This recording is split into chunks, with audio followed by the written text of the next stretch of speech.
ব্রিগেডেই হবে ইনশাল্লাহ। তার জন্যে একটু সময়টা যেহেতু পিছাতে হচ্ছে, আমরা আমাদের মজবুরির কারণে বর্তমান দেশের অবস্থার কথা মাথায় রাখতে বলেছেন মহামান্য বিচারপতি, সেটা রেখে আমরা হয়তো সপ্তাহখানেক ডেটটা পিছিয়ে দিচ্ছি। তবে গোটা রাজ্যবাসীর এটা আবেদন, এটা দাবি যে কলকাতায় সভা করতে হবে, ব্রিগেডেই করতে হবে।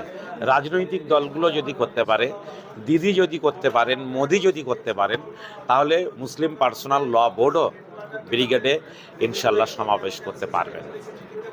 কদিনের মধ্যে আমরা মানুষকে বলবো যে আপনাদের পেজগুলোতে ফলো রাখতে, যত তাড়াতাড়ি সম্ভব। আমরা আশা করছি যে 2-4 দিনের মধ্যেই আমরা ডেটটা জানিয়ে দেব।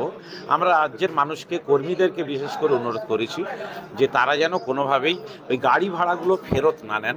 একটু গাড়িওয়ালাদেরকে বলে রাখুন যে আপনারা একটু আমাদের সময় দিন, যেদিন ডেট হবে সেই দিন ওই গাড়িতে করেই আপনারা আসবেন। আপনি হাইকোর্টে বলেছিলেন যে আমি আধা ঘন্টা কি 1 ঘন্টার মধ্যে ডেটটা জানিয়ে দেব। না, ডেটটা জানাতে গেলে একটা হচ্ছে যে মহামান্য আদালতের বিচারপতি তিনি বলেছেন যে আর্মিরা 24 ঘন্টার মধ্যে তারা জানাবেন, আমরা জানাবো না।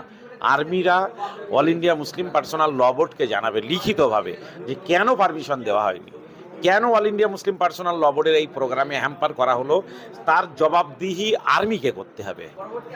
ফলে সেই 24 ঘন্টার সময় দিতে হচ্ছে আমাদের, এবং যেহেতু দিল্লির সঙ্গে আমাদের কথা বলতে হচ্ছে, এটা বলেই ইনশাল্লাহ আমরা তারিখটা আপনাদের মাধ্যমেই জানিয়ে দিচ্ছি। আর যে দিনটা পিছিয়ে গেল, এটা সুবিধা হলো আপনাদের?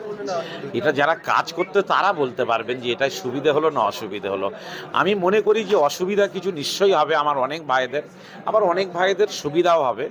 যে ভাইদের অসুবিধা হচ্ছে, পয়সা খরচ করেছেন, গাড়ি ভাড়া করেছেন, মানুষকে তারা প্রস্তুতি নিয়ে রেখেছেন, ওই দিনটা অন্য কাজ থেকে তারা নিজেদেরকে খালি রেখেছেন, তাদের একটু অসুবিধা হবে।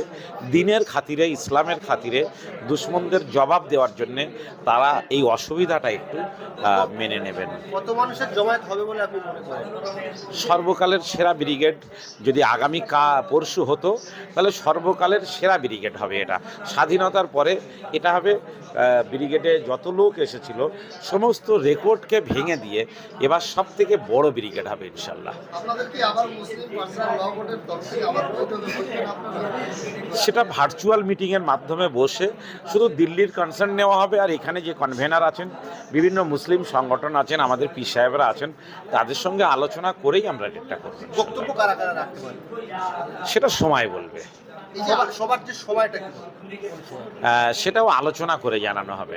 এমন হতে পারে যে ঈদের নামাজ যে সময় পড়া হয় সে সময় হতে পারে, আবার এমন হতে পারে যে পড়ন্ত বেলাতেও হতে পারে, প্রচন্ড দাবদাহে সেই পড়ন্ত বেলাতে হতে পারে। আর আমার ভাইরা তারা ঘাম ঝরানোর জন্য শুধু নয়, তারা রক্ত ঝরানোর জন্যও তৈরি আছে।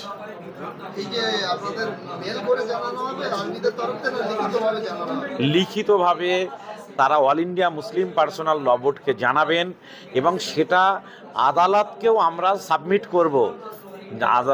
আর্মি যেটা জানাবেন সেটা শেষ কথা নয়, আদালতও সেটা দেখবেন যে সেই কারণগুলো সঙ্গত না অসঙ্গত।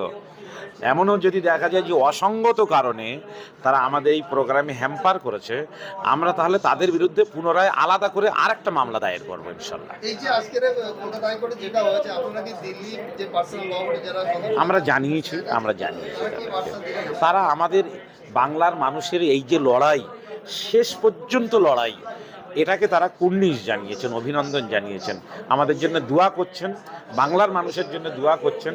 বাংলার মানুষের এই লড়াইয়ের হিম্মতটা যেন শেষ পর্যন্ত থাকে।